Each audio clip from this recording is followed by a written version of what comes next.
Well, good afternoon, ladies and gentlemen. Welcome to the Kirkyard. My name's David Devereux. I'm from Kirkcudbright History Society, and we're very pleased to arrange these tours every summer. This is the third year we've been doing it. It follows some restoration work which was done on the churchyard through the Heritage Lottery Fund, because sadly a few years back we had a spate of vandalism here which involved the pushing over about 40 headstones, and we were successful in applying for funds to have the stones repaired, but under the Heritage Lottery scheme they wanted to see better access to the churchyard, so the scheme also involved putting up these information panels. There's three of these which you'll see as we go around, and production of the leaflet which you have, and as an add-on we thought in the History Society it would be a good thing to offer these guided walks as well, because there's nothing really like it, I just think, to have somebody show you around. Well, I hope so. I hope you feel that at the end of the trek. We might not.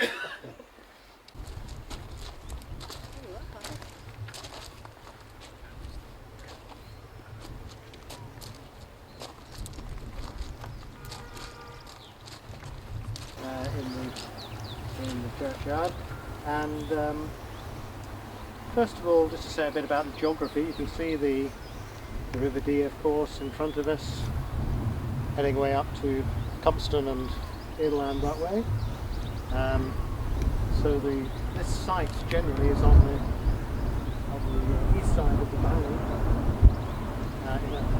in the older part of the churchyard, which we're looking down onto here.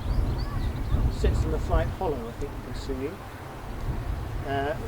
When that part was filled it was extended in the later 19th century, both westwards and northwards, and then when all that ground was taken up, it was extended up into this area. So you've got more modern graves. It's sort of late 19th century, 20th century up here as well. And then finally, what had been an orchard area for the Kirk House over there was taken in, and this is the current area in use for the churchyard. So we'll be sticking to the historic area here, because it was on this site below that the very first church in this part of Galloway was established, and it was a church dedicated to St Cuthbert, the Northumbrian St Cuthbert, and we're not exactly sure when it was built, but at that time this part of Scotland was actually part of the Kingdom of Northumbria, and probably about the year 800 AD the church was here.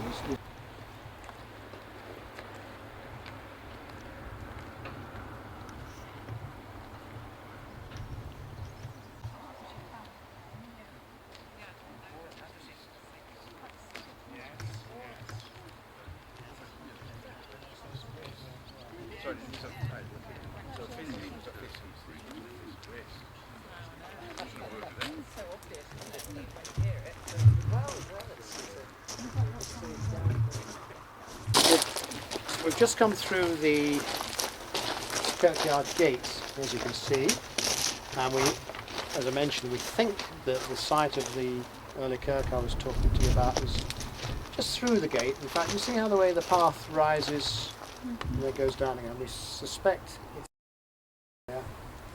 And I was told by the former borough engineer that at times when there has been grave digging here, they've hit walls in that sort of area there. Now, what they could be, we don't know exactly, but we won't be too far away from it there. If we think the stone church being about there. The gate behind us is in fact has an interesting story itself, in that it's said to be the old town gate of the borough of Kirkcudbright, the Mickle Yet, or the Great Gate, which was taken down in 1771, it used to stand roughly outside the Selkirk Arms in the High Street. And in fact, if you look at the road surface in front of the Selkirk Arms, you can see there's two areas in the tarmac which mark the positions of the gate piers. So these ones here. And whether it looked like this when it was actually in position in the High Street, we don't know. I suppose it could well have done. But as I say, rebuilt here in the 1770s, and they used the stone to build the gate, and they also used the stone to build a bridge there's a berm under the road surface here. In fact, you can see it if you look over the bridge parapet there. But the mill burn as it's called, is culverted all the way through the churchyard. This is a fairly recent, 1770s development. And at the far end there, within the trees there's actually the road to the wildlife park. On the other side of the road there is in fact a dam, because this mill burn was provided the water power to drive the mills down at the area called Millburn in Kirkcudbright, where there was snuff mills, tobacco mills, corn mills at one time. Cherub. We've got bones. We've got an hourglass with wings on its side. That's again a sort of symbol of time flying. A coffin and a skull there, but it's this up here I was going to show you.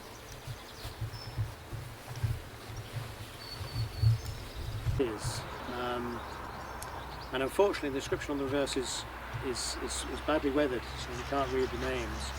But the symbols are really packed in here. There you can see the coffin.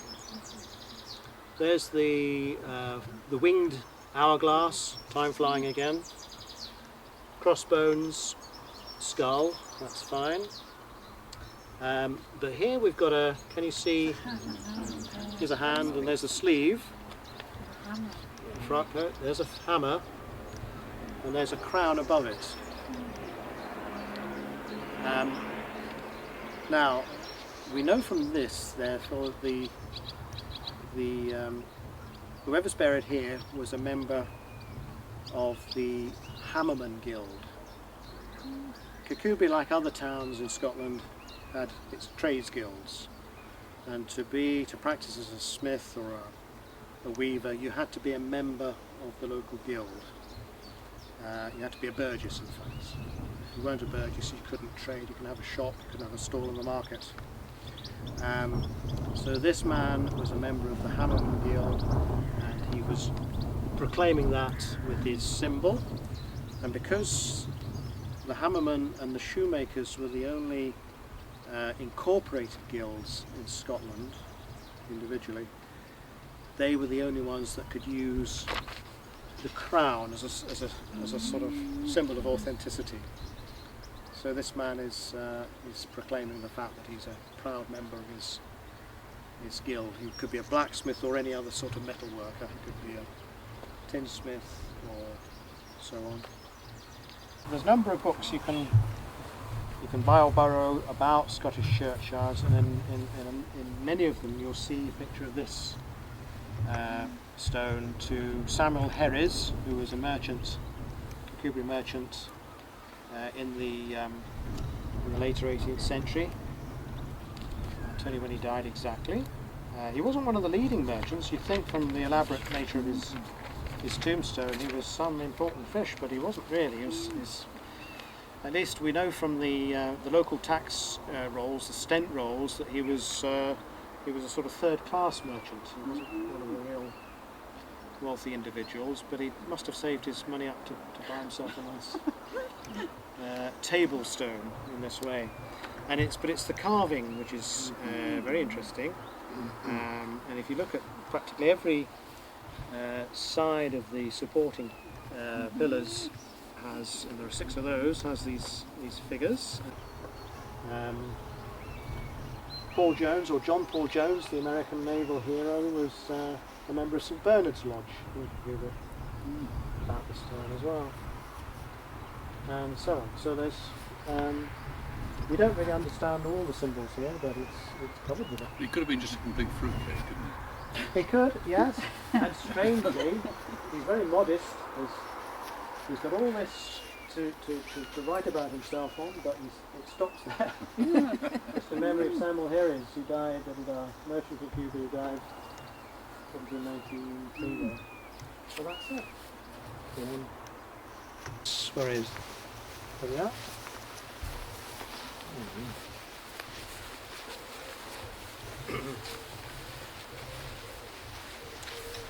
This is the tomb of another successful merchant, the grave of another merchant, William Johnson, who is best known for founding a free school in Kirkcudbright, Johnson Free School, which is closed just a few years ago, when there had been two primary schools in Kirkcudbright, but a new one was built, and the one was demolished, and the present Johnson School is the one on the left as you come into town from the A75. School opened in 1848, 3 years after this he'd died, but he bequeathed the funding for that school, although in fact hadn't bequeathed enough for the school. He wanted a two-storey building, but when it came to it, perhaps effective inflation, one story had to suffice. He owned quite a bit of property within the town, particularly in the area around the hospital. Some of it inherited from his father, but was a successful merchant in his own right, and also a very keen member of the local Masonic lodge, St Cuthbert's Lodge. As you can see from the symbolism on this, you'd really have to be a Mason, a Freemason, to understand everything. But you've got, I think, the Royal Arch of St David is in the Temple in Jerusalem. You've got various Masonic symbols, particularly of the trade itself. Some symbols we can recognise. There's the spirit, the winged hourglass, skulls, of course. Still done in that old style, the side-on spiral. I think more around the other side. The compass, yes, the shells, crown, cross swords, keys, all. I wish I could explain the symbolism more to you, but as I say, it all means something. It's very typical Masonic symbolism. The thing we're missing is the coat of arms of the Masons.